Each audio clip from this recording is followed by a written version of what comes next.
Assalamualaikum warahmatullahi wabarakatuh. Sampurasun. Kumaha? Damang? Tepang deui dina pangajaran bahasa Sunda anu dinten ayeuna mah aya materi ngeunaan sisindiran. Sateu acan dipedar, kumaha aya nu tos terang naon ari sisindiran teh? Upami teu acan, hayu urang sami-sami pedar dina laungan dinten ayeuna. Mangga tataharkeun sagala rupi kapriogian kanggo diajarna. Upami atos sayaga, hayu urang kawitan. Wangenan sisindiran. Henu emut naon ari wangenan teh? Ya, wangenan teh upama dina bahasa Indonesia mah sami sareng definisi atanapi pengertian. Tah dina bahasa Sunda mah disebatna wangenan.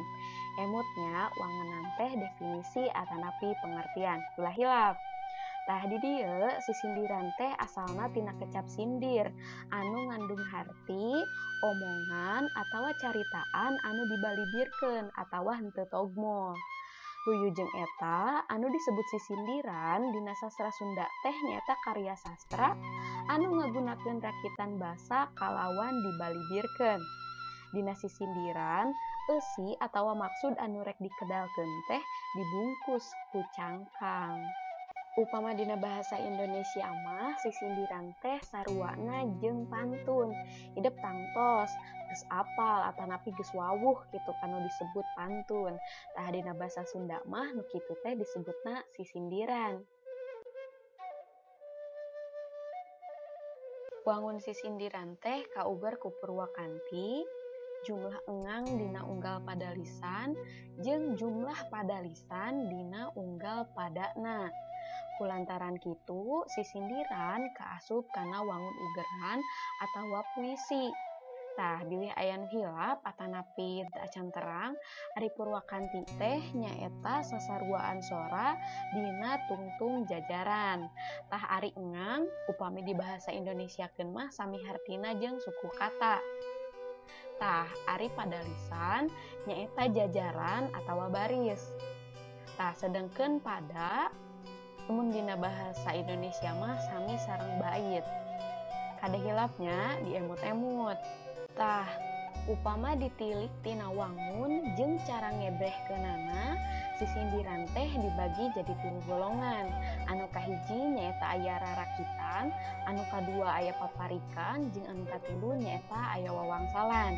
Tah, sedengkeun upama nilik kana eusina, sisindiran oge dibagi jadi 3. Anu kahiji nyaeta silih asih, anu kadua piwuruh, jeung anu katilu nyaeta sesebred.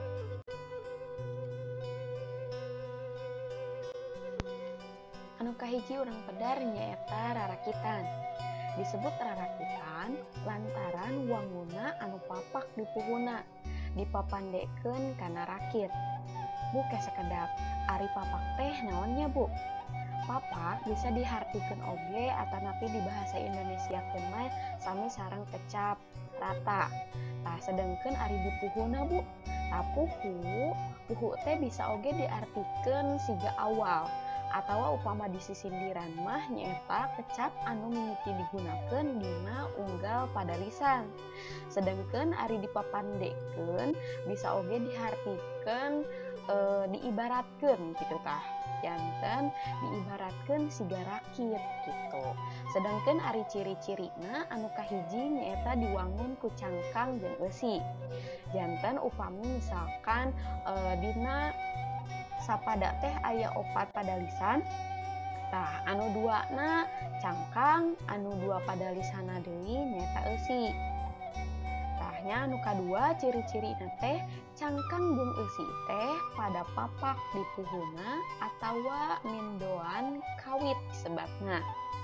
Tah tadi teh papak di puhuna berarti dipayun atanapi kecap awalna teh rata atanapi sami kitunya. Tah salian ti eta antara cangkang jeung eusi teh kudu sasora sarta murwakanti engang panungtungna dina unggal padalisan atawa disebut oge laras wekas. Tapi laras wekas anu aya dina rarakitan mah laras wekas anu kaselang heula kawas pacorok AB gitu nya. Nah, upama dina bahasa Indonesia oge sering kan hidup mendakan dina puisi atau napi dina pantun anu tungtung kecap nana teh di tungtungan ku vokal A B gitu tah. Dina bahasa Sunda ge sami kapendak anu siga kitu teh kitu nya. Nah, anu katilu nyaeta aya jumlah engang dina unggal pada lisan aya 8 engang. Ari jumlah pada lisan dina sapadana mangrupa bilangan jangkep. Ari jangkep teh naon nya Bu? Tiasa oge disebat sapertos bilangan genap kitu nya. Margi satengah cangkang jeung satengah deui eusi. Anu tadi teh nalika dina sapadana aya 4 pada lisan, anu 2na lebet kana cangkang, anu 2na lebet oge kana eusi gitu. Tah, ieu di handap aya sawatara conto rarakitan. Anu kahiji nyaeta aya rarakitan anu eusina silih asih. Contona siga kieu. Sapanjang jalan soreang moal weleh di aspalan, sapanjang tacan kasorang moal weleh di akalan. Sedangkan ari conto anu eusina huruf nyata siga kieu. Tibatan karaja galuh meningge kasuka jadi, tibatan ulin tepuguh meningge diajar ngaji. Nah, sedangkan anu eusina sesebred atanapi heureuy mah contona siga kieu. Abdi mah teu hayang manyar, hayang soteh ngalapiit. Abdi mah teu hayang beunghar, hayang soteh loba duit. Tah, cobi perhatikeun salah sahiji contoh anu rarakitan anu eusina silih asih. Nya cobi tinggal. Sapanjang jalan soreang moal weleh di aspalan, sapanjang tacan kasorang moal weleh di akalan. Tah ieu nu disebat papak di puhuna teh kitu nya.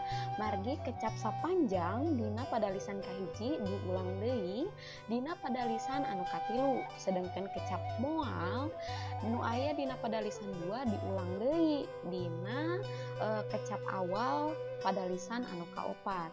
Tah, sedangkan ari Purwakanti, naon cenah tadi teh Purwakanti teh? Purwakanti teh nyata sasaruaan sora dina tungtung jajaran. Maksudna sasaruaan sora teh kumaha Bu? Tah, maksudna sasaruaan sora teh huruf vokal panungtung nu aya dina jajaran teh naon? Misalna nu kahijinya pada lisan kahiji aya kecap sapanjang jalan soreang. Tah, urang tiasa ngetang jumlah engangna sapertos dina kawih atanapi dina pupuh gitunya.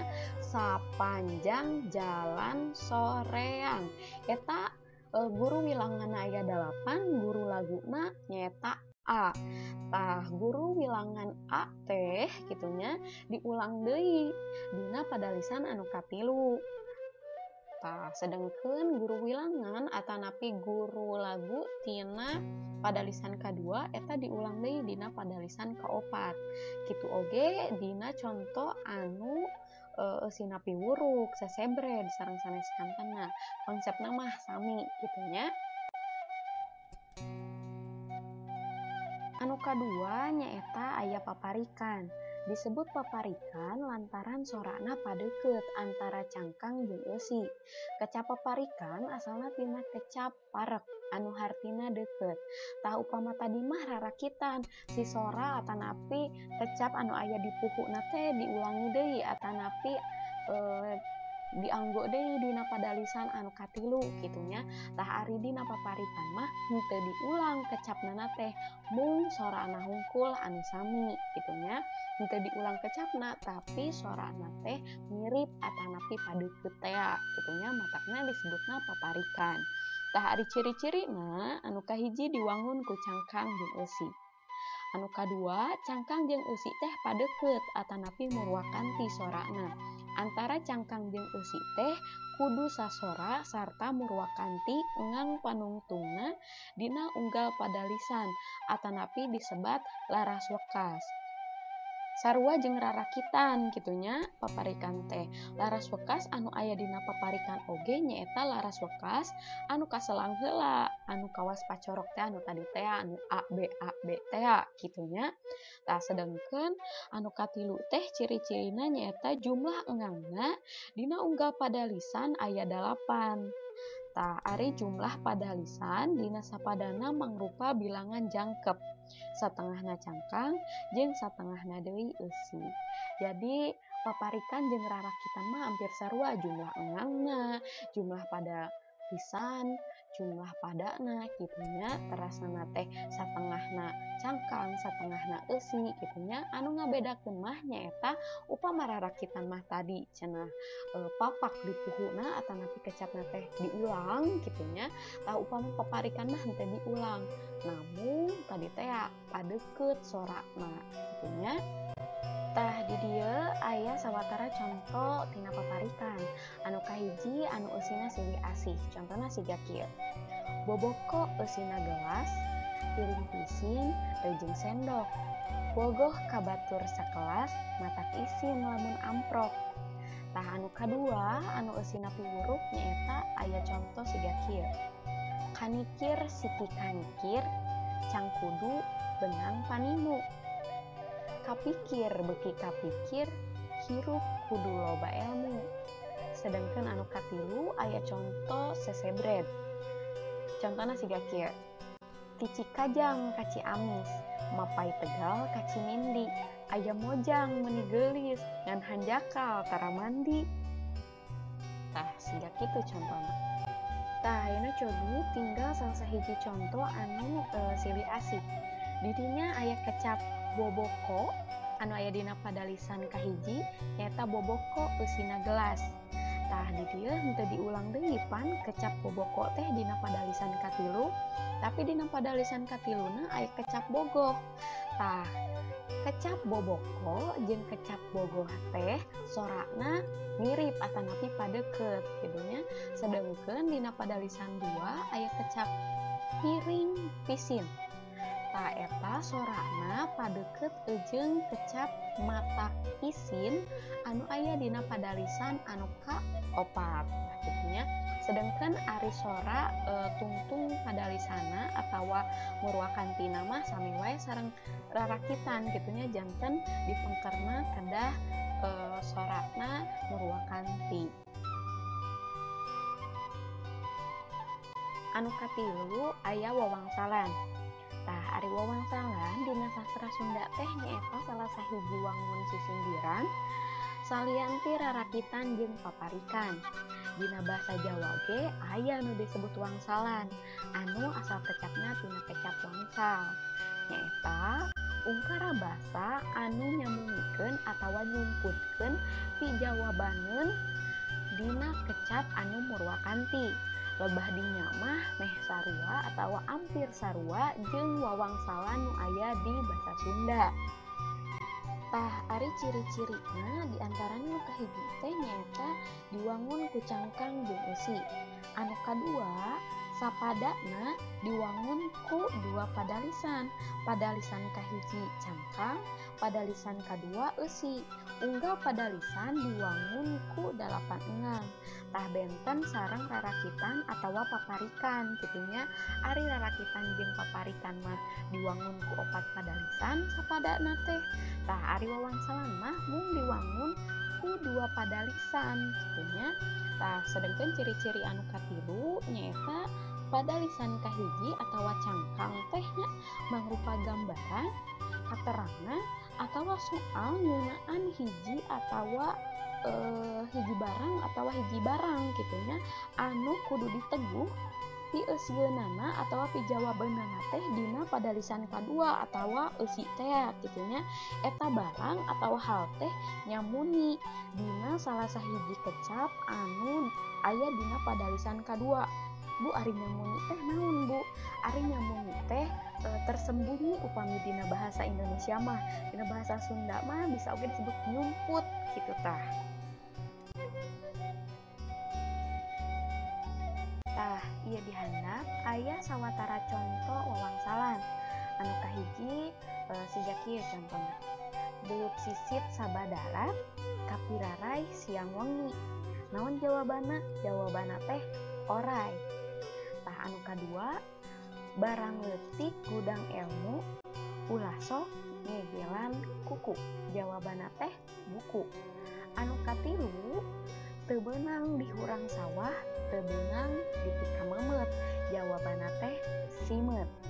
Tah, ayeuna cobi perhatikan salah sahiji contoh tina wawangsalan nu tadi tos dipedar. Nyaeta contoh anu teu beunang di hurang sawah, teu beunang di pika memet. Nah, habu jawabana teh beut simet. Cobi tinggal dina padalisan kahiji, teu beunang di hurang sawah. Tah di dina aya unsur tatarucingan. Naon anu dimaksud hurang sawah teh gitunya. Tah, teras dina padalisan kadua teu meunang di pika memet. Tadi teh cenah jawabana teh nyamuni dina padalisan anu kadua. Tah, kuduna jawabana teh atawa wangsalna nyaeta simet. Ngan kecap simet teh disumputkeun atanapi nyamuni tea dina kecap di pika memet. Anu deukeut sorana atawa murwa kanti jeung kecap simet. Tah, kitu oge contoh anu kahiji. Belut sisit sabadarat anu siga belut cenah tapi ayana di darat. Kapirarai siang wengi. Berarti jawabanana teh aya dina padalisan kadua. Nyumput kitunya dina naon tah anu siga belut tapi dina darat. Contona atanapi sasorana dina padalisan kadua teh aya kapirarai. Oh nya jawabanna teh orai nya. Teras contoh anu sanesna nyaeta barang leutik gudang ilmu ulah sok ngegelan kuku. Cenah kitu tah. Barang teh leutik tapi gudang ilmu gitunya. Teras ulah sok ngegelan kuku. Jawabanna teh kudu dipilari dina padalisan anu kadua. Kira-kira nyamunna dina kecap naon tah gudang ilmu teh gitu. Barang leutik anu peusina ilmu teh naon gitunya. Atanapi sasora jeung nu mana. Nya urang terang gitunya ari gudang ilmu teh nyaeta buku gitu.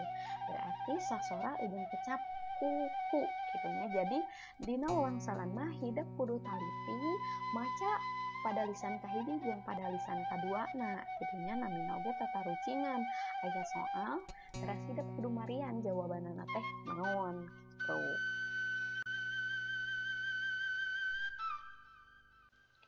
Sisindiran dina kahirupan urang Sunda. Sisindiran kaasup wangun karya sastra anu kaitung dalit dina kahirupan masyarakat Sunda. Tah, wangun sisindiran nyaeta ungkara anu diwangun ku cangkang jeung eusi. Kapanggih dina kakawihan barudak. Nya tangtu wae wangunna oge basajan atawa sederhana gitunya. Sarta henteu tukuh kana patokan anu tangtu. Saperti jumlah engang dina sapadalisan jeung jumlah padalisan dina sapadana. Upamana wae kakawihan dina nalika barudak ku ucing-ucingan. Heg ucingna teh teu daek liar atawa cicing we di tempatna gitu. Atawa sok aya oge nu nyebut ngokok atawa ngok-ngok gitunya. Tah moyokanna ku cara kakawihan wangun sisindiran. Kieu misalna. Cing ngok-ngok bodogo cau. Ucingna ngok-ngok etana bau. Tah eta salah sahiji contoh kakawihan atawa sisindiran anu aya dina kakawihan barudak gitunya. Tah salian ti kapanggih dina kahirupan urang Sunda seperti kakawihan barudak tadi, sisindiran oge kapanggih dina kasenian Sunda saperti carita pantun, rumpak kakawi Sunda jeung tembang Sunda. Umumna rumpak kakawih Sunda bukun mangrupa sisindiran, buh rarakitan, buh paparikan. Contona dina rumpak kakawih es lilin karya Ibu Mursih. Ieu tangtos terang lagu es lilin teh siga kumaha margi eta tos kasohor gitunya. Tah upami teu acan terang, mangga hideuk biasa milarian tina sumber anu sanes, coba perhatikeun rumpaka atawa lirik tina lagu es lilin teh siga kumaha. Nah nya eta lebet kana sisindiran. Cobi perhatikeun nya. Tah pangen kitu heula pedaran materi ngeunaan sisindiran dina lawungan dinten ayeuna. Buh bilih salami simkuring medar ieu materi, aya hal-hal anu sifatna kirang merenah atanapi aya hal-hal anu hoyong ditaroskeun, mangga tiasa tulis di kolom komentar. Sami simkuring nada dihapunten, buh bilih salami medar ieu materi aya hal-hal anu sifatna kirang merenah. Di dieu simkuring sami-sami diajar gitunya, mangga tiasa tulis di kolom komentar. Tah teras, salami medar ieu materi simkuring nganggo buku sumber atanapi buku bahan ajar anu kahiji nyaeta aya buku Cahara Basa Pengajaran Basa Sunda pikeun murid SMA, SMK, MA kelas 11. Teras aya oge sarakan modul pengajaran Basa Sunda pikeun murid SMA, SMK, MA kelas 11A.